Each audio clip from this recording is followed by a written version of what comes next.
Take two. Welcome to Everyone's a Critic Movie Review Podcast 1993. I'm professional film critic Sean Patrick. With me is Amy. Hello. And MJ. Hi. Find us on all your, none of our social medias yet because Amy still hasn't done anything. Fuck you. You can find the show wherever you listen to podcasts, though, obviously. You're listening to a podcast. How do people say that in the podcast? Tell you where you can find the podcast. You can find this podcast where you found it. You can find it where you're listening to it. Right now. Yeah, that's how it works. Yes, that's where it is. It's also on YouTube, though. It is on YouTube. I actually found it there the other day, and I listened back to it, and I'm like, God, I sound amazing. I do. And then I say fuck a lot, which... A lot.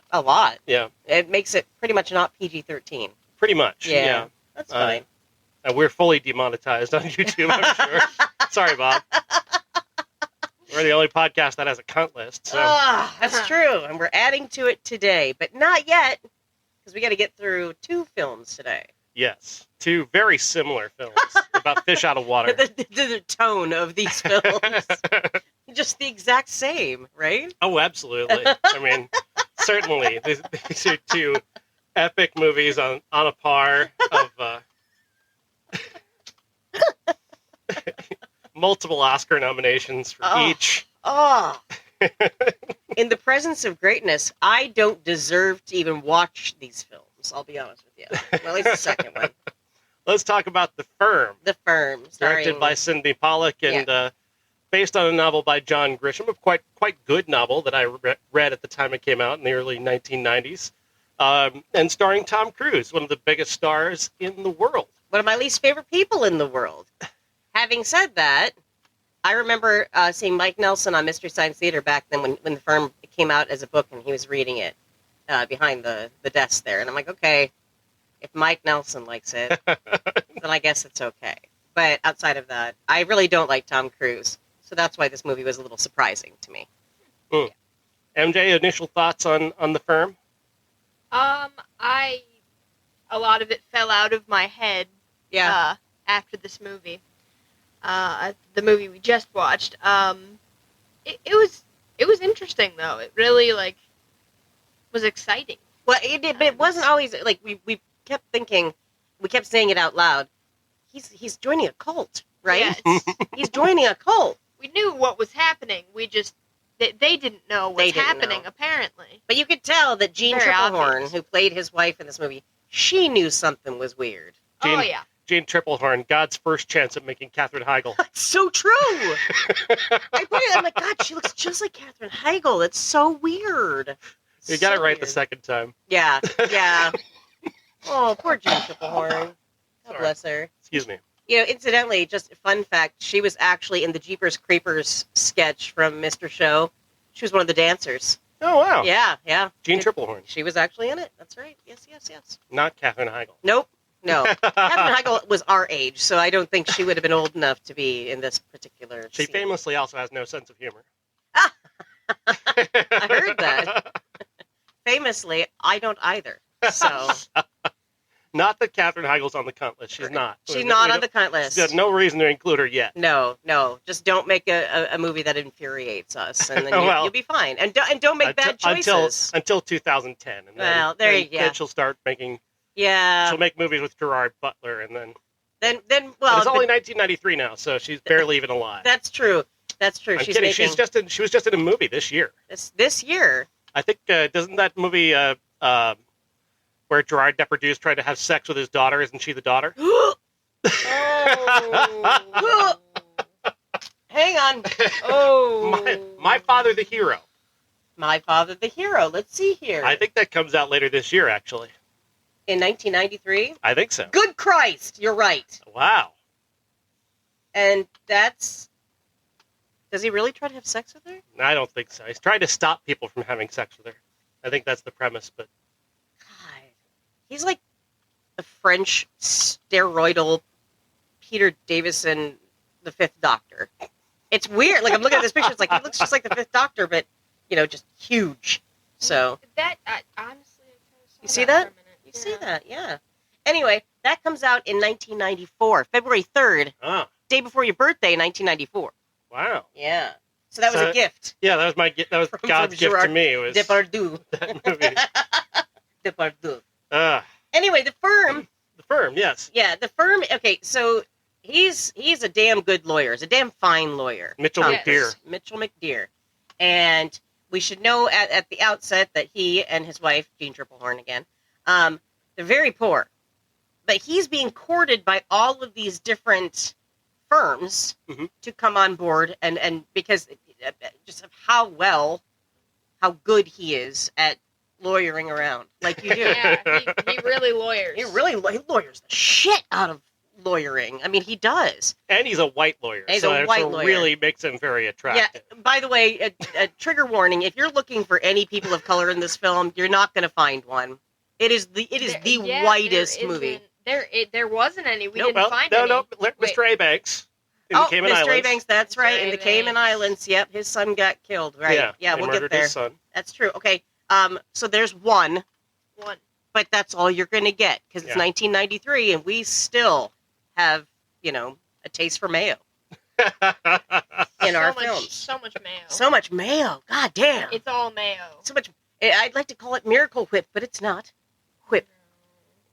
This isn't a bad movie, but it is a bit of a beige movie. It is a beige movie, but this is a dad movie. Dad's really got behind this one. This is my friend who I used to be friends. I don't talk to. I don't really see him anymore. It's Nate. This is like a Nate movie.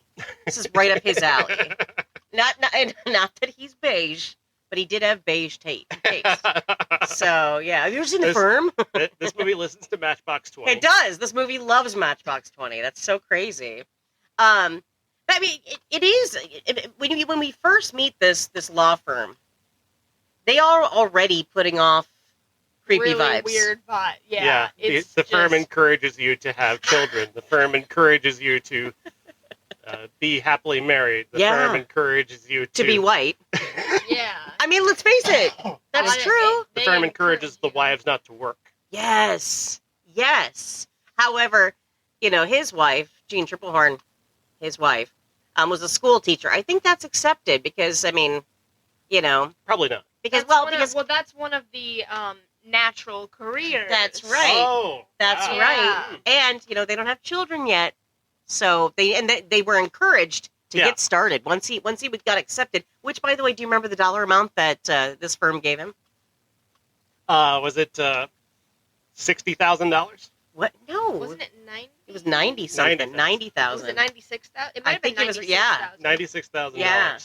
For his first job out of college. Right. And in 1993, not in 2023. So. Right. Where some of us can actually use that money. For inflation, it's like $200,000 at his first job, Because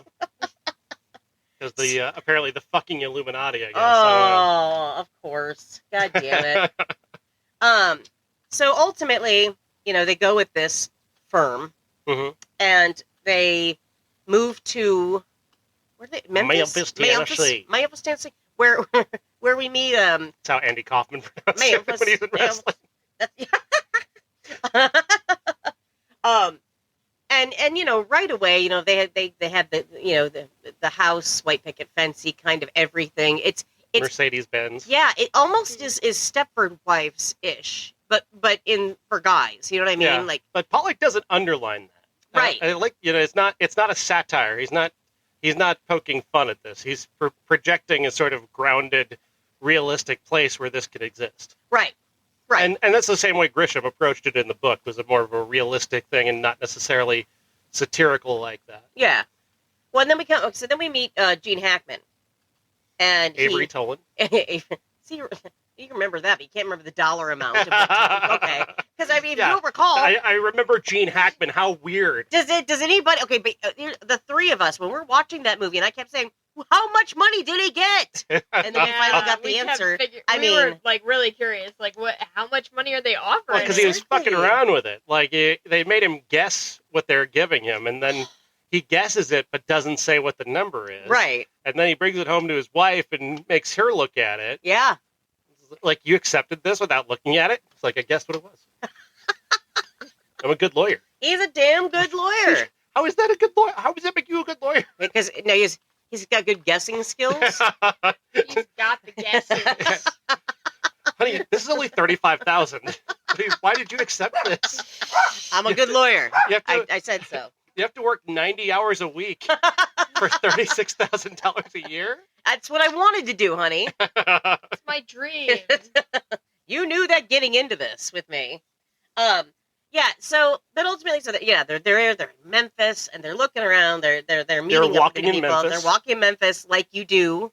Walking with their feet 10 feet off a Beale. Oh my God, Mark Cohen. Or I'm sorry, Cone.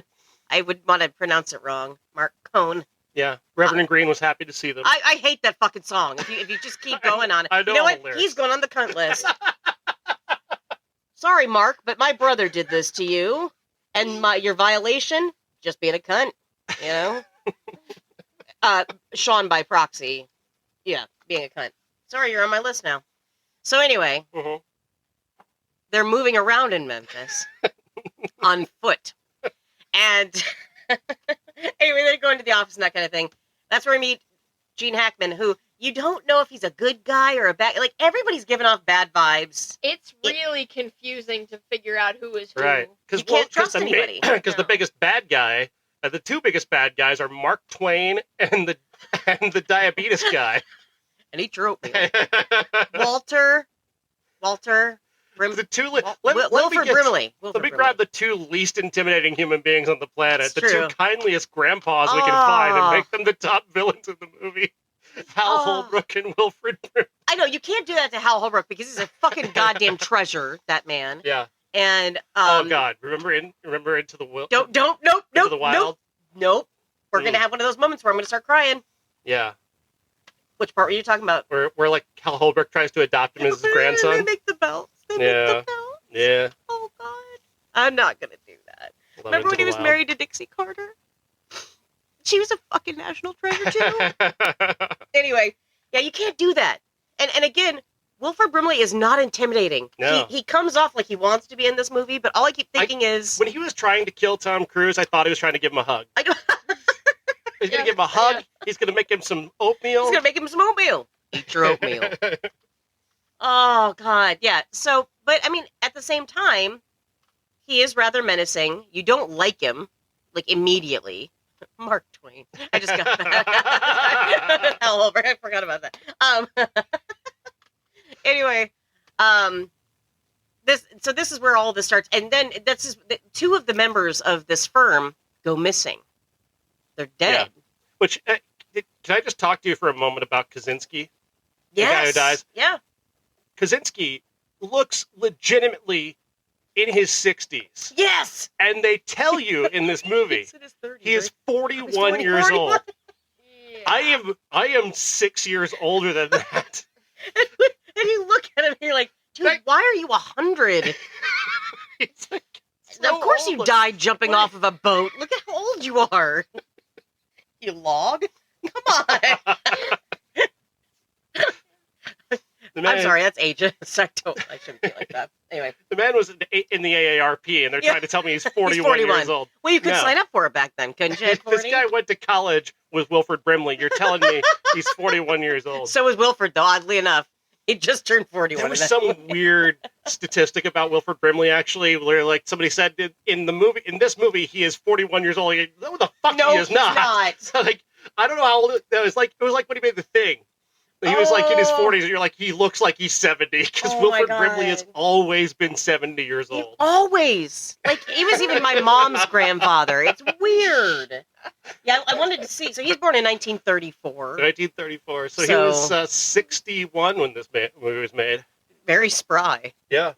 But yeah, that does mean he was in his 40s when he made The Thing. It's so true. Hang on, I got to bring up a picture of him in The Thing. Oh, wow. I want to see. Yeah. Why was everybody so old back then? What happened to people? How did this happen? No way! No fucking way! Do yourself a favor, look up a picture of 40-year-old Wilford Brimley. We really need to be I need to start doing OBS so you guys can see looks on our faces in these pictures. He's legitimately 70 in that picture. 70 years old in these pictures. Oh my God. Paul Rudd is in his 50s. And then you look at Wilford Brimley in his 40s. Jesus In Christ. That case really you're- does blow my In case mind. you're wondering what happened to the generation that had smoking everywhere, we've all de-aged like 20 years just because there's less smoking indoors. Here's the thing about Gen X, too, is that we were so traumatized growing up that we just stayed in the fetal position for most of our lives. That's why we look like babies in our 40s. Good Christ. I need to make this background on my computer. Because this is like the inspo. reminders of horrors of age. Walrus Brimley. Oh no! Oh no! Oh, not to get off on too much of a tangent, but there's an episode of the Dollop where they bring him up and they're just talking about him as a walrus the entire time. Just a whole like 6-minute bit they do with him as a walrus. Why? Because it's hilarious. Oh, you guys, you know what? Wilford Brimley will never make the cunt list. He's a good guy, and he's been 100 his entire life. Entire life. Entire life. God bless him. Anyway, Yeah. back to the film. Yeah, we're talking about the firm. Yeah, so we find out about these two guys who die. Mhm. Again, they look older than they are. And they die by, apparently, they were diving off of a boat in the Cayman Islands. Or no, or did the boat blow up? I can't No, remember it now. was a diving accident. Diving accident. Yeah. But it wasn't just them that died. It was also the person that was helping them, Mr. teaching them. Abanks' son. Yes, Mr. Abanks. And There are 2 other people on the boat. but we don't find out about that Right. until later on. But It's a very it's weird. Yeah. Saw and Breaking Bad are both on the boat. Yes. Tobin Bell and he played the cop brother on Breaking Bad. I can't remember his name I though. can't remember. He was also on Community. He was on Community. That's right. Was he on Community or was it a different guy? No, that was a different guy. It was a different guy. Anyway. Yeah. So we find out later on, that there's these 2 other people. But what's weird about this is that there's a whole thing about like some sort of broker deal that because they're all lawyers. Right. Hackman's trying to get this one guy on board who's already Sunny Caps. who's already been paying a shit ton of money to their firm to represent him. He's basically This the mafia, firm, right? This firm's job is to be horrible. That's what their job is Yep. to be employed by horrible people and do horrible things. So they can help millionaires be billionaires by never paying any taxes. Yeah. Now, little do their clients know that these lawyers are skimming right off the top. Mm. They're overcharging them hours and all that kind of shit. Yeah, there's some scandalous. Kind of things. Yeah, going on behind the scenes there. We don't find that out until Tom Cruise starts to figure out, oh, hey, something's shady here. Well, and it's nice to see that he's not made to look stupid. Yeah. Tom Cruise's character is never made to look. He seems like right after he talks to Ed Harris, he's immediately suspicious. That's right, because he goes to work at the diner, and then Ed Harris, who is an FBI agent, shows up. Yeah. Ed, I mean, even with the small wisps of hair, you look better than bald. Oh, Ed. I mean, you should just wear a hat like you did in every other movie. Get this man a beret. A kicky beret. A kicky beret, indeed. Like he had in the Truman Show. Oh, exactly. He looked fabulous. Again, it de-aged him about 30 years. Anyway, Ed Harris was annoying in this movie. Yeah. For me. It's like, okay, even the FBI aren't safe. Because once Mitch starts to find out that he's in the middle of this big, huge ring of fuckery. Everybody's trying to run him. Everybody's trying to run him. And he has nowhere to go. And he tells his wife, hey, we're in trouble. But basically their house is being bugged. Everywhere they're going is bugged. They're being followed everywhere. Everywhere. To where he's cheating on his wife. Yeah, and that I'm sorry. That doesn't make any fucking sense. He just turned one girl down. Well, he's in the Cayman Islands with Jeanne Hackman. And then he's walking on the beach. And then somehow this girl with an accent, all of a sudden he's like, well, I guess I'm going to fuck her. Why? It's like, what? Yeah, I guess he went, why not? Well, I think that this is, again, I always get mad at this because if there's something in a book that isn't in the movie, it doesn't count to me. But in the book, they explain he's kind of has like a white knight thing where he's like, he's big on being the hero.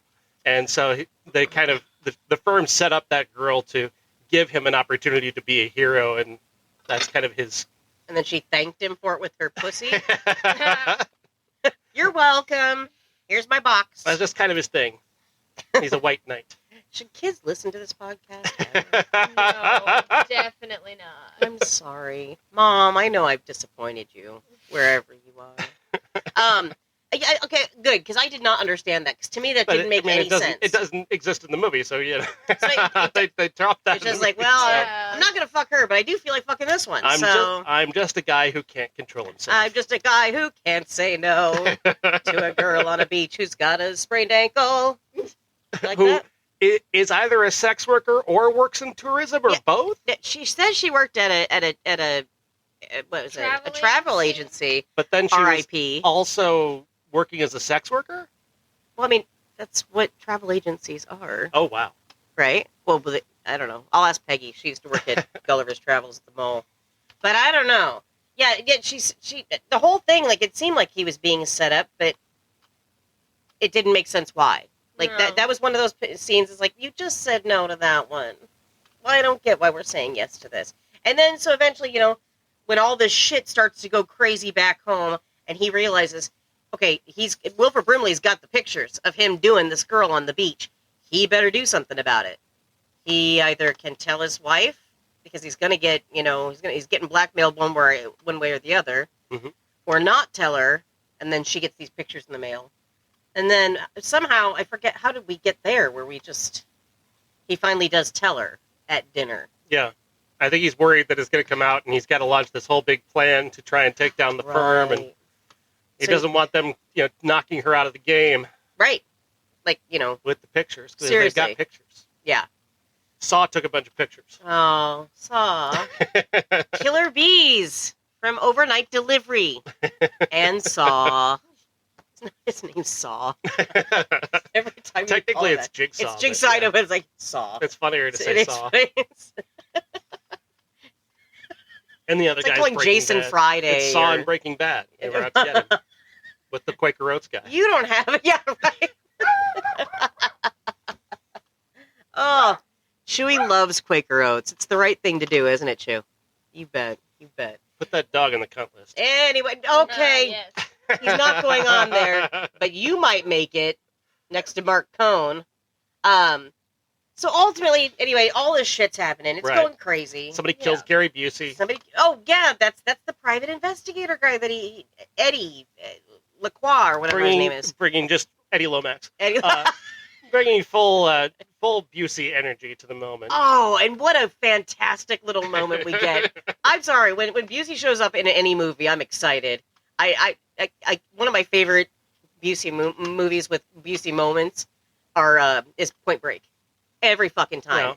Yeah. Meatball Sub, man. I think about that a lot. It stays in my brain. Tom Cruise, you know, is kind of a weird guy. Yeah. Kind of, you know, and he seems like and then, of course, in this movie, he's playing a guy who doesn't have much in terms of a personality. No. And to see him interact with Busey, who has every personality, it's just all the personalities. It's like you're seeing really at the actual first meeting between Gary Busey and Tom Cruise, with Tom Cruise trying his best to be affable, and Busey just touching him, putting his hands on him, you know, gesturing in every way, just saying shooting him with the charisma gun, weird, you know, weird shit left and right. His teeth are out telling there. Him stories that have nothing to do with anything. And you're pretty sure that they're real Gary Busey stories, not just Lomax. I want to see the stories. outtakes. Oh, I do too. Busey's just riffing it the whole time. See, we are what a time to be alive that we get somebody like Gary Busey in this world. I'm sorry. I love him. Just see Cruise just trying. Yeah. Trying to catch something here. Where you going, Gary? Oh, but see, this is also the scene where we meet one of my favorite actresses is Holly Hunter. Holly Hunter. Great fact about Holly Hunter. Yes. Nominated for an Academy Award for this movie. No shit. She didn't even, She's in the movie for 6 whole minutes. Whoa. No shit. That's crazy. And I loved her. Yeah, she's great, right? Oh my God, I loved her relationship with her husband, who she kind of loved. Elvis. But, with Elvis. And then there's this whole side plot with Tom Cruise's brother Ray, who's in the Clink. David Strathairn. Who's hot in this movie, by the way. Another Academy Award nominee. Yep. Not for this movie. Not for this movie.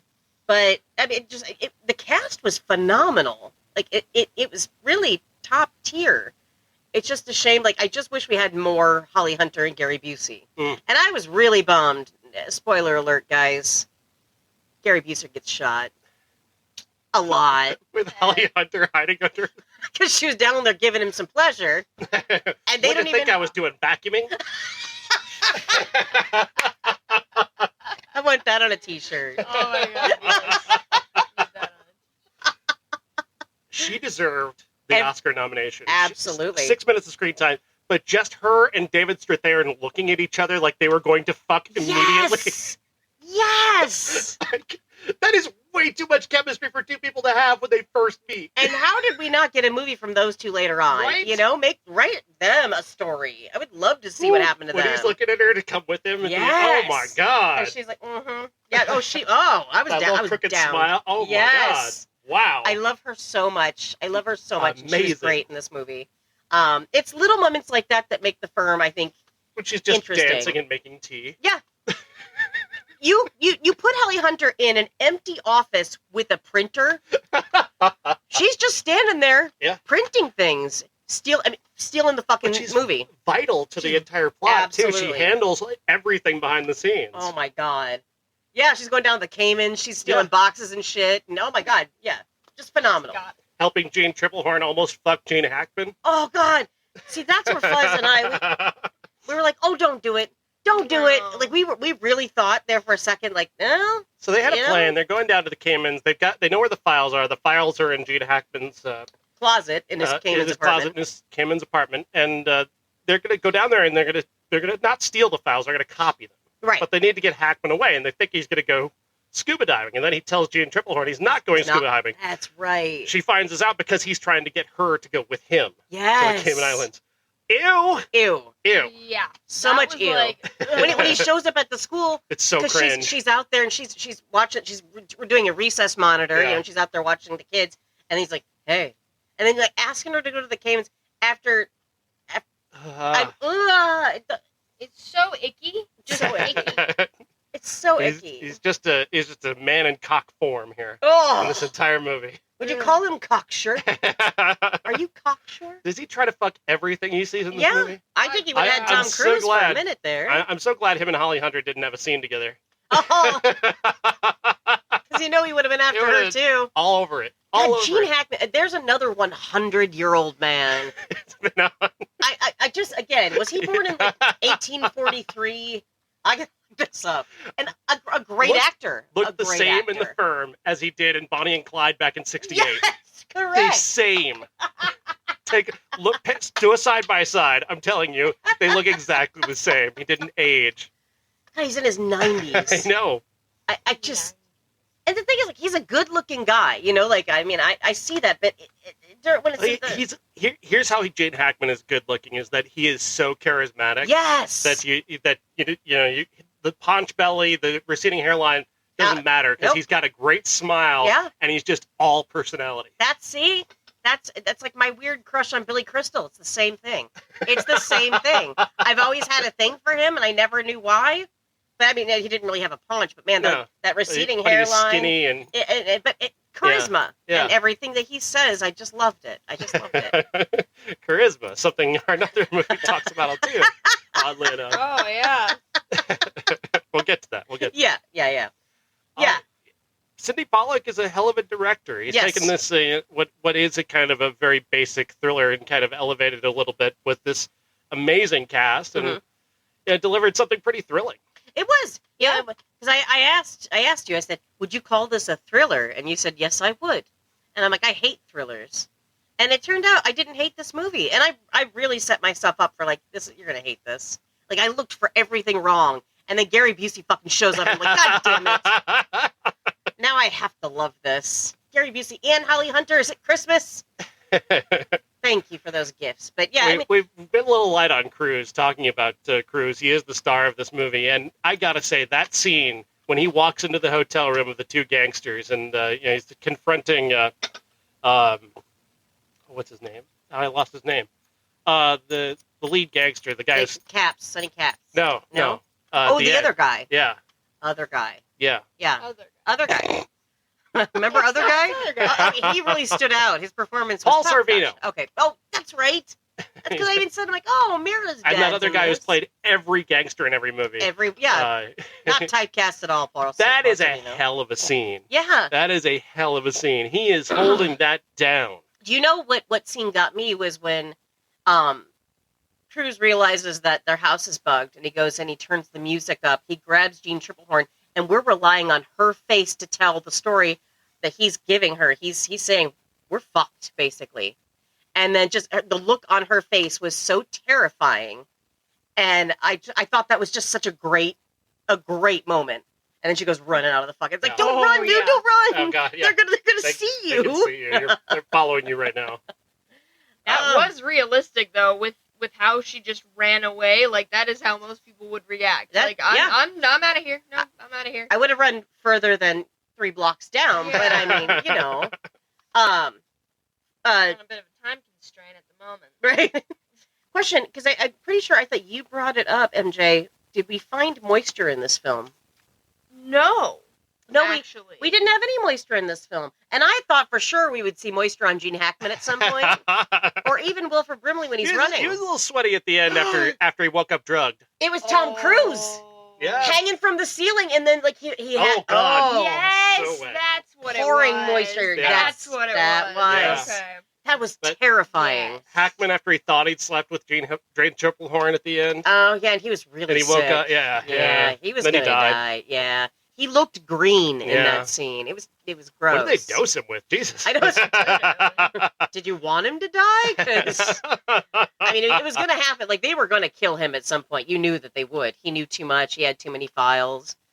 But overall, I mean, yeah, I mean, I it's not one that I'd be like, oh, I'm going to go watch The Firm again, you know? It's one that I'm glad that I got through because of it's such a stellar cast and great direction, and Gary Busey. And it's just not one that I would watch again. But I would say if you haven't seen it, it is one to, if you like thrillers, it's one to watch. It's not one that's held up 30 years later. Like, people don't talk about it ever. Yeah. No. Yeah, and it's weird because it seems like every time I turn on my Roku, there's always the cover of it, like down. It's like, watch now. And it's like, I don't think so. They did try to turn it into a TV show. Oh, fuck off. Did they really? Yeah, didn't go very well. Who tried to do it? Oh, I don't remember. I'm going to find out. I just know that they tried to turn it into a TV show and it didn't go well. Oh, okay. There are 2 John Grisham movies this year. And then 2 more the following year. Really? Yeah. Well, I mean, he was having a time, wasn't he? Alex Kingston was in this? That got your attention, didn't it?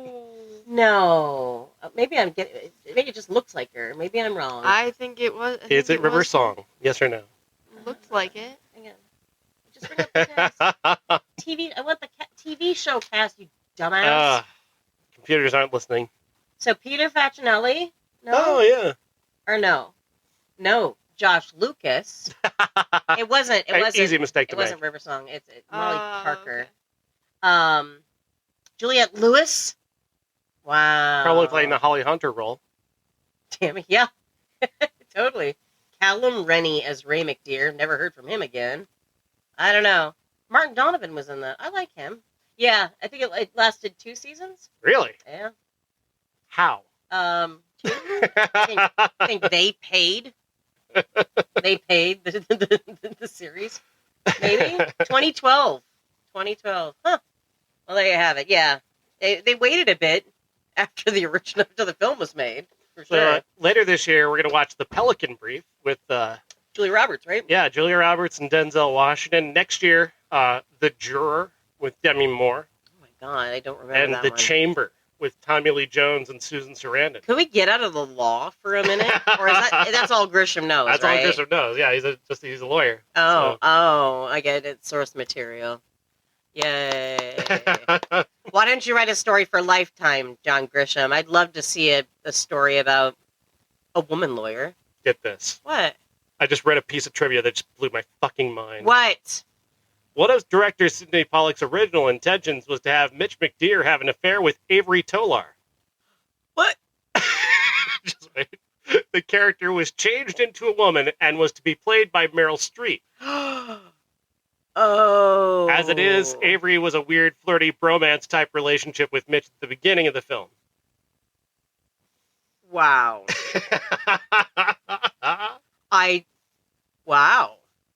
Although, little cruise on Hackman action I wouldn't have been against either, Hit that. The $96,000 offered to Mitch McDear to join the firm in 1993 is equivalent to $193,000 today. Jesus Christ.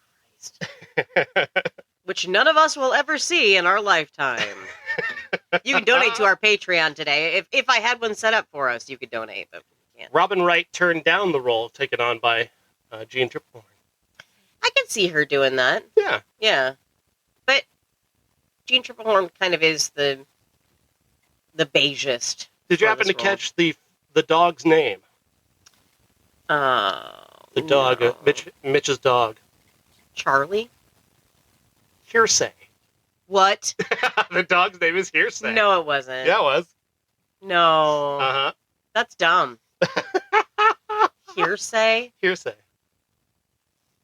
Fuck you. Fuck you, John Grisham. I bet he has a dog named Hearsay. Charlie Sheen was up for this role. I can't see that. So was Jason Patrick. Well, he had to do Speed 3, though. Oh, wait, that was later. Still. All right, Terry, question for you. How many Oscar nominees are in this cast? Let's see if I get this right. Gene Hackman, right? Mm-hmm. Holly Hunter. Hal Holbrook. I don't think Jerry Hardin wasn't. Was Tom Cruise ever nominated? He was. Born on the 4th of July. Oh, that's right. And Magnolia. Well, okay. That's the best role ever, so yes. Okay. Was Gary Busey ever up for one? What was he up for? Do you remember? Elvis. Elvis. Okay. God, so what? That's 5. 5. God, I counted like 8. Shit. I'm trying to look at the cast in my head. Because Paul Sorvino wasn't up for one. No. I can't think now. David Strathairn. Of Good Night and course. Good Luck. Right. Ed Harris. For The Truman Show. The Truman Show, that's right. Wow. I mean, again, that's one hell of a fucking cast. And, back then, that's before, so many of them have gone on to do even bigger and better things since then, too. So, I don't know. You could put Holly Hunter and Gary Busey in another movie for me. I'd be happy. Just put them together. Today. Do it today. Because Gary Busey needs a fucking job. So, please, somebody. Jeff Bridges was supposed to be in this movie. As? Don't know. It was originally announced as a member of the cast, but I don't know which character he was going to play. I'm sorry, but I could see him as Avery.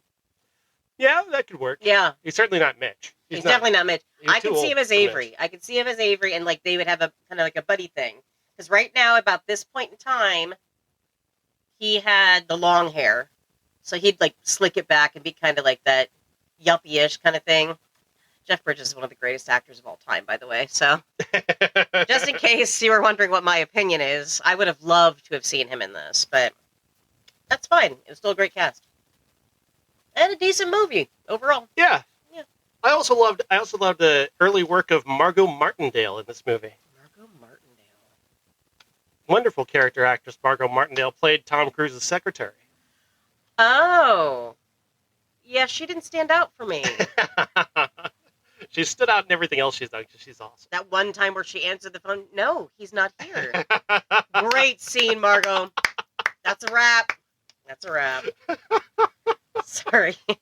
Nothing against you, Margot. You and I aren't close, so. That Mark Twain reference I made was actually related to two different actors in this movie. Oh. As Hal Holbrook toured the country playing Mark Twain. Of course. And then Jerry Hardin. Jerry Hardin did it too? Played Mark Twain on an episode of Star Trek The Next Generation. Oh my God. That's weird. So So that you know they had fun on set. We love Jerry Hardin because he was Deep Throat on the X-Files, and his death on that show was one of the saddest things I ever saw. I was so mad that they killed him off of there because he was fucking Deep Throat. It was awesome. And he's the father of Melora Hardin. Oh, wow. Yeah. How about that? So. All right, let me burst your bubble. I really have to pee. You want to pause before we get into no, you know what I want main you to event do? of this podcast? I want you to engage MJ in a bit of a story time about the film that we just watched. MJ, what did you think of The Firm? I thought it was cool. If you don't have more to say, then we can move on to the next movie.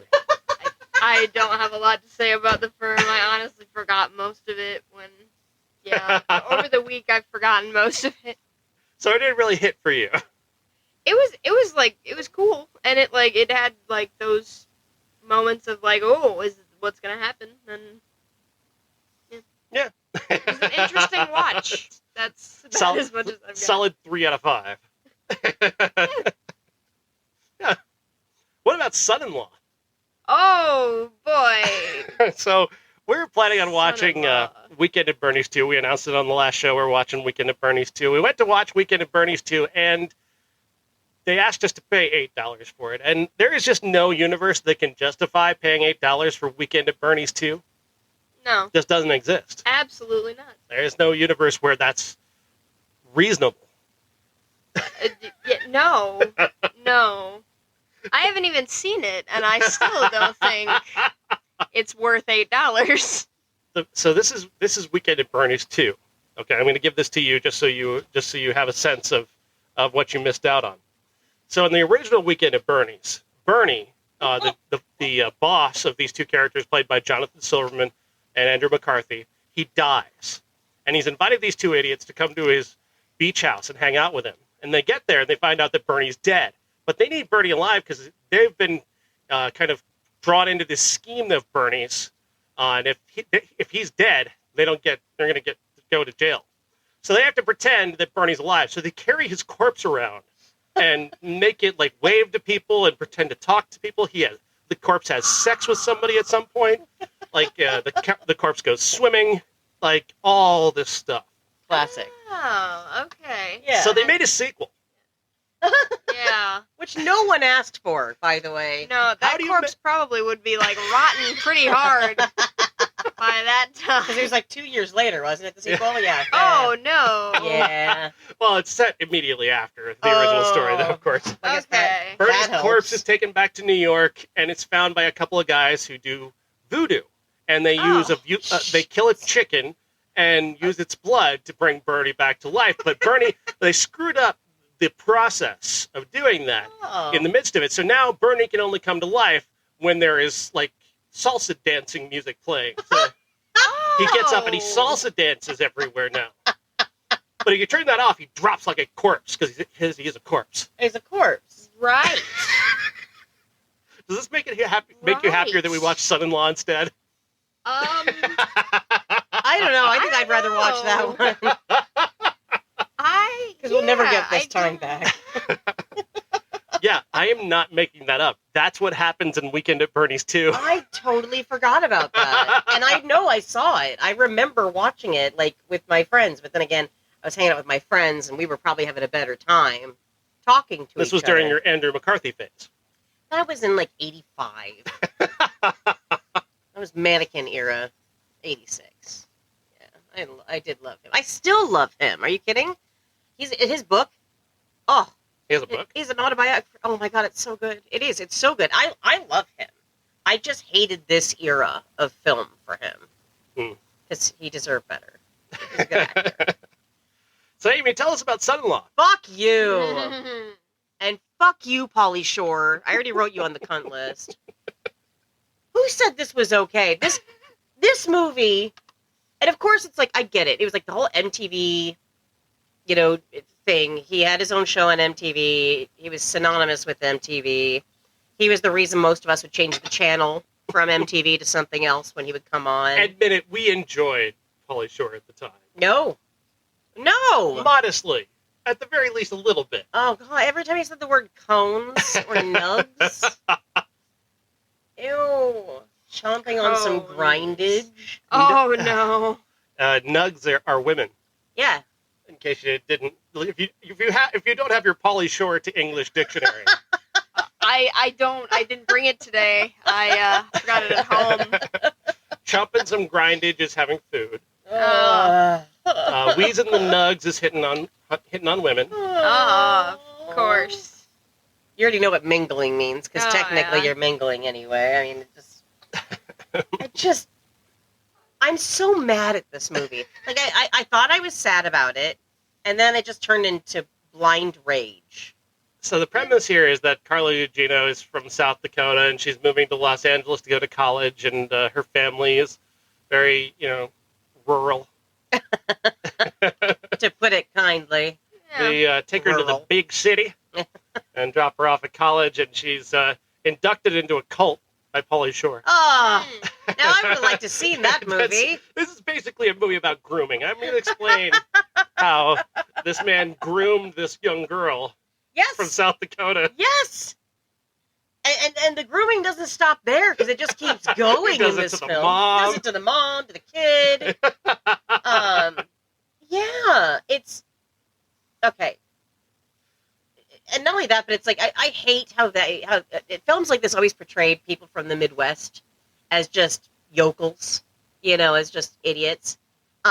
Which is mostly true, because we're from Iowa. We can say that. Yeah. But I mean, at the same time, it's like, oh, can't imagine somebody from the Midwest going to California. Like they're just so different out there.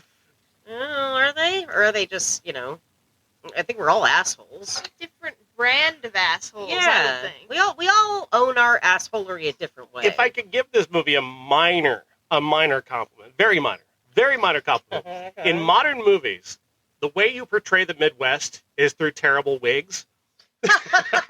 Well said. Yes. Well said. You're right. And this movie, like they got one of the rural people is Tiffany Amber Thiessen. She looks fucking great. She does. Yeah. She looks fabulous in this movie. Carla Gugino doesn't look great with that haircut, but it's not a terrible wig. It's not, but I hate it, though, because it's so angular. And for some reason back then we said that was okay, and it's not. Yeah. And not like that, but it's not. Tripplehorn had a thing. The angle, because it was that thing about very angular sharp. hair. Her hair was Rita very, Wilson in Sleepless in Seattle. Come on, angular was in. It was a very pyramid shaped. Yeah, I don't have time for that. I cut all of my hair off. So I was like, I'm not going to be one of you angular people. The mushroom slopes. It is. And not only that, but of course, they send her out to California. She comes back to South Dakota, and she's got blonde hair. It's because everybody in California, right? She's so. She shops at vintage stores now. Oh my god! Where did she get the money for that? I'm not supposed to ask. You weren't supposed to ask, but now it's in here. Now I'm thinking about it. Yeah. Oh god, she has one of those scenes where she pours a drink and she doesn't fucking drink it. She walks away. I hate stuff like that. It just follow through. Just follow through. If you're gonna make an actor's choice in a scene, follow through. At least take a sip of it, then slam it down and walk away. Yeah, don't just put it there and leave it. Just leave it. Yeah. Bye-bye. People who leave the door open on TV shows. We don't do that. No. Till you get ants. Kimmy Gibbler was the worst about Fuck you, Kimmy. She's going on the cunt list for that one. Kimmy Gibbler. Oh, fuck her. Sorry, Andrea Barber. I'll put your real name on here, too. Offense. Being offensive. How about that? Okay. She just always walked into the Full House and left the door open. Leaving the door open. Did do that. I do remember that. I love this list so much. Can you add Travis Tritt and Marty Stewart? To the list? Just that poster. Can I add the poster? Well, I mean, I should add just Travis Tritt for just being a cunt anyway. How about country music? No, I'm kidding. Country music. No, because we have, I'm sure we have so many listeners on here who are just like, well, don't make fun of Luke Bryan. That's not country, you assholes. That's not country. Anyway, I digress. Let's go back to this wonderful film. Yeah, son-in-law. Son-in-law. So he doesn't have a place to go for Thanksgiving, so Carla Gugino, Rebecca, invites him to go back to her family in South Dakota. Which, by the way, if I had kids and they ever fucking did that, I would kill them. You don't give me any heads up that you're bringing somebody home with you, especially somebody who I probably won't like anyway. Especially Pauly Shore. Yeah. And that's my house. I would be so pissed. Nobody let Pauly Shore in your house. Just don't do it. Just ever. It's like you've not been told that before. You know, we were all warned of that in the 90s. It's so obnoxious. It's obnoxious. The whole film is obnoxious. Everybody whines in this movie. Like, everybody. We're whining. We're being obnoxious. We're talking over each other. Scenes don't so much have jokes as they just have things that happen. Like, scenes will just end on a note of some sort. And it's just like, where was the joke? What was the joke supposed to be? Yeah. And we never find out. No. No, they can't be fucked to tell us. We're just like, well, we'll just move on to the next scene. The only good part of this film, was just seeing Academy Award winner's face, Brendan Fraser, doing his Encino Man cameo at the beginning of this movie. That was it. Rest of it all downhill from there, baby. Yeah. That's it. That was weird. Yeah, it was weird. It was really weird. Why did they do that?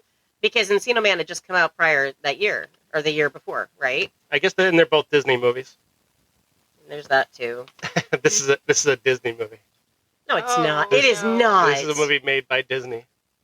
Disney fought New Line to have Pauly Shore in their movie. Both New Line and Disney were lining up Pauly Shore projects at the same time. And Disney outbid and outfought New Line for the services of Pauly Shore. Do you suppose that they're like, yeah, we made the right decision all these years later? Certainly. really proud of our oeuvre, including Son-in-Law from 1993 starring Pauly Shore. You know what we had a lot of time for in 1993? Arguing over who gets Pauly Shore in their movie. These are the problems you want to have, folks. Good God. That I can't believe that. I can't. It made money. Oh my God. It on an $8 million budget, it made $37 million. From our generation. Yeah. I think we should be apologizing to people for this film. This movie came out in the month of July just because they wanted to make sure we could see it. This was the counter-programming of Last Action Hero and Sleepless in Seattle. Well, let's do something for the kids. Let's have them talk about, like, getting a stiffy or whatever, semi. Oh my God. He walks into a kitchen and tells the mother that she's giving him a semi. Oh, it's so uncomfortable and so wrong in so many different ways. And poor MJ over here doesn't deserve this. It's an assault to your senses. It's a problem. Folks, MJ lived in a universe before this movie that didn't include the knowledge that Pauly Shore existed. Wasn't that? I didn't before now. And you'll never get that time back. No. No, this will be with you forever. It's gonna be this is a lasting scar. This is something to talk to your therapist about. Yeah. But at the same time, if we had to suffer, so do you. So that's what this podcast is all about, really. Just making people suffer. You're welcome. Hey, Sean, how many Academy Award winners were in this movie? Just the one? And he was in it for 2 seconds and didn't say a goddamn thing? I'm not sure, honestly. I'm not sure. I don't think Lane Smith was ever nominated. Or Cindy Pickett. Mason Adams, maybe? No, probably not. No. Patrick Retta was not a... Dennis Berkeley, definitely not. Or Buckley? Is it Berkeley? Berkeley. Which one was he? He was Thug number 2 in every other movie, and he played Theo in this movie. Yeah. He looked like he was in Roadhouse, didn't he? He was in Roadhouse, Of course he fucking was in Roadhouse. Yeah! Patrick Swayze kicked his ass in Roadhouse. Damn right. God. Patrick Swayze, I miss you. Remember, he was the big guy who cried at the end. That's right. He turned everybody in at the end of Roadhouse. Such a dick. Was he Curly? Curly. I think he was Curly. I think he was Curly. God. Roadhouse. This is the second week in a row that we've referenced that Family Guy Roadhouse thing. Good. Roadhouse. Work it in somehow. Did we see a lot of moisture in this film? I don't think we did really. I think Theo had a natural sheen, but He it's did just have a he's a big natural sheen. dude. Yeah. Yeah, he looked like he was eating like a lot of ham rolls. You know? Sitting out in the field eating some ham rolls and drinking some Coors Light, which this movie must have had a sponsor because it was Coors Light all over this fucking movie. I don't know if you caught that. I did. I didn't. Well, when you have nothing else to look at on the screen, you look at what they're drinking. And I saw Coors Light, so. This movie gets, like, weirdly serious in the third act. Oh my god! So, like, they're setting up for the third act breakup, and the character Travis, played by Dan Gauthier, tries to, he roofies Pauly Shore and Tiffany Amber Thiessen, right, so that they can put them in a barn together as if they'd slept together.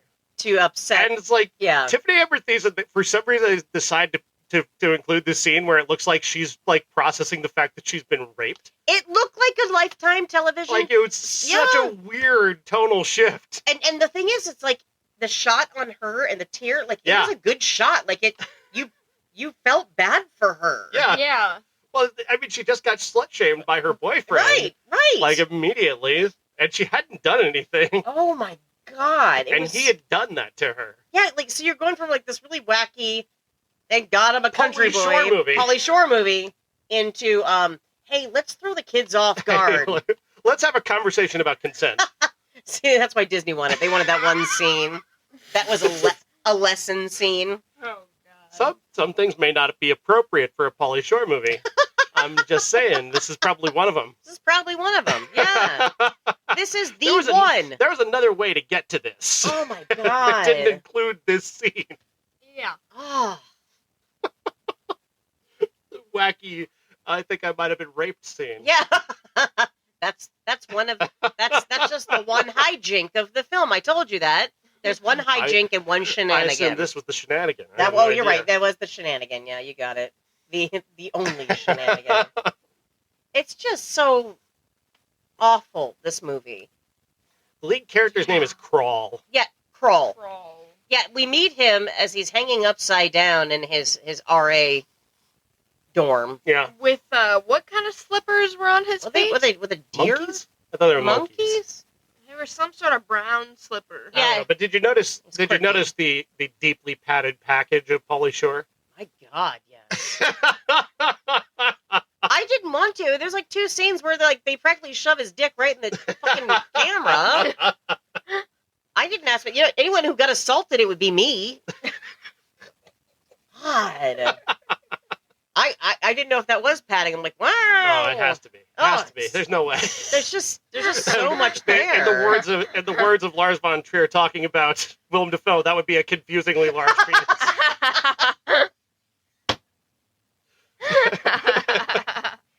Never have I wanted a man to put his pants on more, though.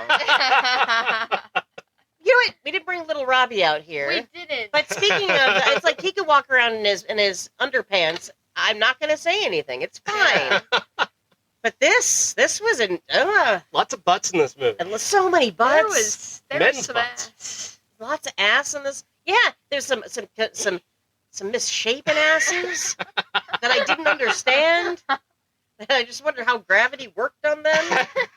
You ever seen an ass that looked like a W? With like very sharp. Because that's what I saw. And that's like in the first scene. It was weird. Yeah. It was weird. Very early. Yeah. So, I don't know if you can understand, but we did not like this movie. No. It was deeply unpleasant. Oh my, and it gets worse when some of the older actors start using the terminology that Pauly Shore uses. Talk to him like Pauly Shore. We're gonna munch on some grindage. And they think this is like, oh, this is cute, this is charming. This is how the kids talk. And see, Pauly Shore's like, it's like, no. Pauly Shore was the only one who talked like that. Exactly. Yeah. No one talked like that ever.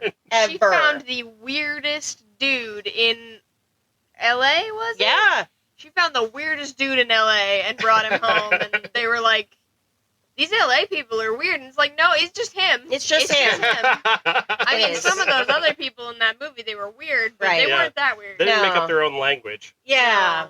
Well, it's funny though. It's charming now that Snoop Dogg does it, and it's fucking charming. But at the time, well, when he does the faux shizzle like that, yeah. But that's Snoop Dogg. Yeah, You can get away he with can do that anything, shit. Yeah, man. yeah. Snoop Dogg can do anything. But it was always cringy to me though, listening to people try and do Pauly Shore. It's Oh, always made me cringe. yeah. And then the idea that you're gonna have Lane Smith, the lawyer from My Cousin Vinny, do it. It's Oh. and then the Smucker's voice guy, Oh God. Oh. Mason Adams. Yeah. Smuckers. Weird little aside on that. Both those guys, Lane Smith and Mason Adams, died 12 years after this movie was made. Because of this film. They got Right? son-in-law The curse. cancer, Son-in-law cancer. Oh, no. which now both of you have. Oh, no. I've got 12 more years. But have you so. ever heard anybody talk about Smuckers? That's Mason Adams. I thought that was Jimmy Stewart for ages. I had no fucking clue. Smuckers. Joel Hodgson on Mystery Science Theater does the best one of that. It's like real fruit. Yeah. But again, like these are well-known character actors. Wasn't the mom from Ferris Bueller? Yeah, I think it was. Yes, Also, Cindy Pickett. Yeah. Again, it's it's not that the acting was terrible. It's Pauly Shore, right? I don't think anyone else could have played him. I don't think anyone else would want to. No. I mean, Yeah.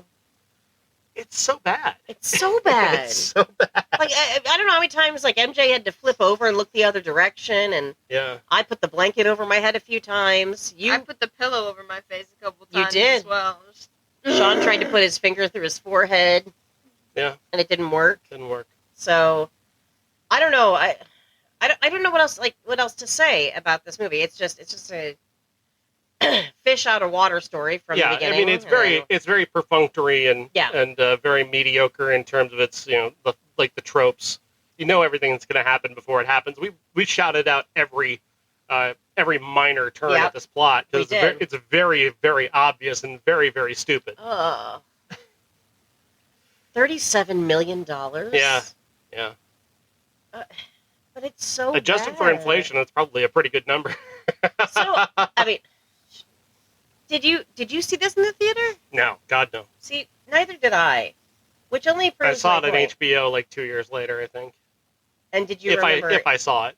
Did you remember enjoying it? No. I've never. I do remember like enjoying seeing his interstitials on MTV because he was different. He was different. And he had different energy. And I like Encino Man. That movie made me laugh a lot. Right. I think mostly Brendan Fraser. I think. Yeah. But he is a very different energy, and especially when it was coming from MTV, he was a very different, weird sort of guy. Because that is the thing about MTV too, and it's music television. That's what it was. It was music television. They did that, especially like in the late '80s. We would have like people like Dennis Leary. God, who else? The hippie, Randy. Donald Logue would do that. We had the cab driver was Donald Logue, and and then we had later on like Jeanne would do some. We had what's her name? Maggie Estep would do some. Just these weird kind of comedy asides.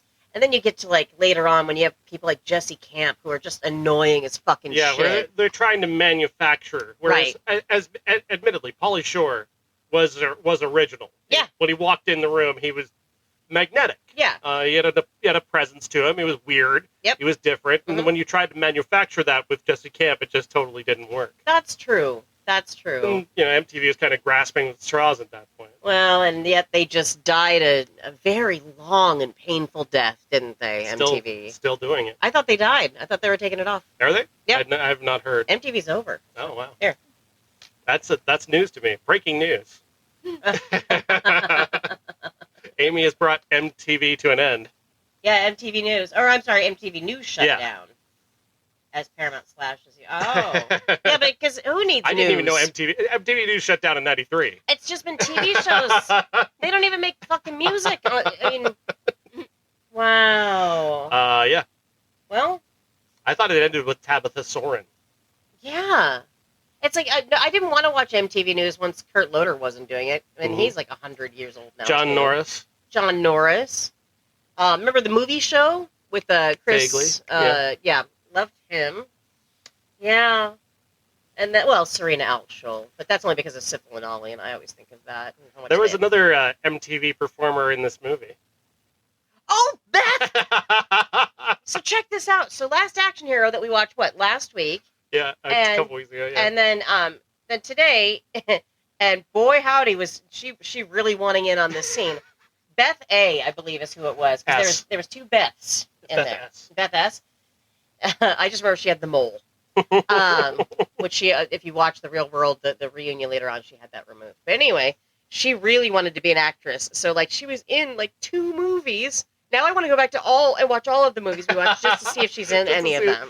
There's a scene, like, the guy's storming out, and Pauly Shore tells him not to storm out, and he walks through the door, and there's this extra that's sitting there, and she just whips her head around so quickly with this big smile on her face and throws in a line, too. She's like, oh, wow, or something like that.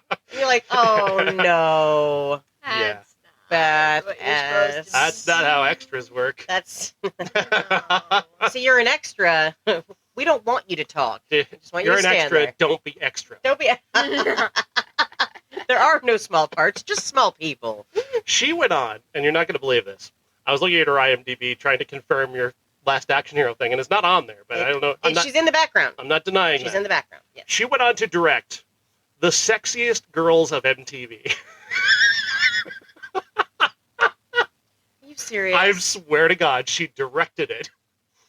What? Why? That's the dumbest thing I've ever heard. The sex... What does that even mean? What? I don't know. The sex... Why? Hang on, let me look it up. God damn it. It's the sexiest stuff. Maybe it's not MTV. It was like Sexy Girls of the Real World, maybe? Oh. Yeah. She did that. That's part of her legacy. Are you kidding me? I don't know. I mean, when you've got nothing else going for you, just Sure. come up with an idea. Why not? You know, Got to do something. we love sexy. Big fan of sexy. Yeah. But when I think of Beth S., I don't think of sex. I just think of you were the most she's not- annoying She's character not on Real World. She's not among Oh, the no. sexy. She's directing the sexy.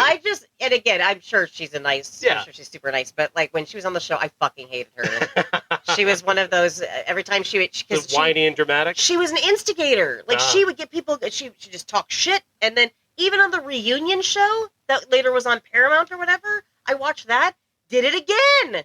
Dude, you're in your 50s now. Grow the fuck up. And I know that this is for, it's just for TV, but it's like, it just, if a young person watched that, they'd be like, God, do you guys ever get out of junior high? No, we never grow up. We're still just horrible, shrill, shrewish like people. So I hope she's not really like that in real life, because that would piss me off. Well, I'm pretty sure she is. No! Beth Stolarczyk, by the way. That is Beth, yeah. That's her name. I remember that. God, that's crazy. And she directed The Sexiest Women of Reality TV. Good for her. Yeah. Yeah. Whatever you can do to get a credit on IMDb, you do it. I've directed some of the best. She's also listed as the executive producer of something called Joe Dick. Oh, what? I'm curious. What is Joe Dick? It should tell those that are listening just how much we don't want to talk about son-in-law when we're looking up things about Beth Stolarczyk. Yeah. There's nothing really about this that's notable in any way. Joe Dick. Yeah. Nobody's in it. It doesn't have a good premise. It just has a title, Joe Dick. And she probably said, oh, I'm the director of Joe Dick. By the way. We know Beth. She's the executive producer. Oh, well, whatever. We know. She only directs TV specials about sexy reality stars. And then throws her face into the scene of Pauly Shore's movie. Did you see me? I was in Son-in-Law. Blink and you miss it. Yeah. Fuck that shit. God damn it. This movie's Tawne Katane. Hey. That was a personal affront to Tawne Katane. She was a name, all right. She shouldn't have been in that fucking movie. Damn it. still pisses me off. So sad. Yeah. So sad. So sad. Kind of like son-in-law. Oh, it's over now. And I want to apologize, MJ. I said, yeah, you should see this. And now I regret it. Yeah. And I hope that you don't hold it against me. You got to hear forever. Pauly Shore saying, "Thank God I'm a country boy." Oh God, that was. You had to see Pauly Shore direct a what was it? What do they call that? Where the old people dance in a circle. Oh, line dancing. Line dancing. No, yes. no. What is it? It's called something else. Square dancing. Square dancing. Square dancing. He directs a square dance where he's telling them to do Pauly Shore moves, like grind on the rail, buddy. And they knew what he meant. Because the old people are like grinding their butts together. Which is so weird because I didn't know what he meant. Two old people are just rubbing their butts together. Yeah. And that's the joke. I mean, why did that happen? Well, how did they determine that that's what he was telling them to do? They knew, and we didn't. So really, I mean, who's the asshole here? It's when me. Did they send out that information? Yeah, and then it's like it turns in like to an episode of Club MTV. I hate that. I miss Club MTV, but I hate that. God damn it. This movie is... this is the legacy of Club MTV. Yeah. I think you should put this in your book. You're reviewing horror films, right? So this is fitting. It's terrible. It's so bad. It's so bad. There's nothing redeeming about it. No. There's nothing like... Not even like... The only moment I think I laughed out loud was when the father called Crawl crotch. And that was, to me... He laughed again when he did when it he called him time. crap, you know? Yeah, I mean, that's not a bad gag. But then they brought it back, and he did crotch again, and it wasn't funny. It wasn't as funny, because it didn't, you only get one time with me. Rule of 3 states, you just have to have 3 different ones, not 2 of the same. Yeah. So what, like, crotch, crap? What could he have gone with? I don't know. What's another good Crack. I said crack. Croc. Croc. Crook. Crazy. Oh yeah, I guess yeah, we have to give him credit. They only come up with 2. Because we can't come up with a better one. God damn it. They win. You win, son-in-law. You knew it all along, son-in-law. Yeah, What else R.I.P. did we all Lane laugh Smith. at? Oh, is Lane? Oh, he's dead, isn't he? Yeah. Sorry, Lane. You were in My Cousin Vinny when I liked you. But you made a bad choice with this one. So did you, Carla Gugino, and everybody else in this film. Nobody comes out looking good. No. Tiffany Amber Thiessen, though, isn't it She's the only one interesting? that does. Isn't it interesting to see that she was trying to do what Elizabeth Berkley did with Showgirls? But you know what? Tiffany Amber Thiessen does like a striptease in this movie Yeah. before the fake before the roofing. To that horrible Travis Tritt song, Trouble. Trouble is the official title. I won't say it like that. I'm not going to say it like that, because I fucking hate that song. Oddly enough, MJ, you lived in a world pre-Travis Tritt, didn't you? I don't know. I don't even remember what that song sounded like. You don't have to remember it, honey. You let that go. We're going to move on from this, okay? I want you to know that. And Sean and I will be here to help you every step of the way. I'll help you forget with next week's movie. What is next week's movie? It's Free Willy. No, it's not. Yeah, it is. No, it's not. Yeah, it is. No, it's not. Yes, it is.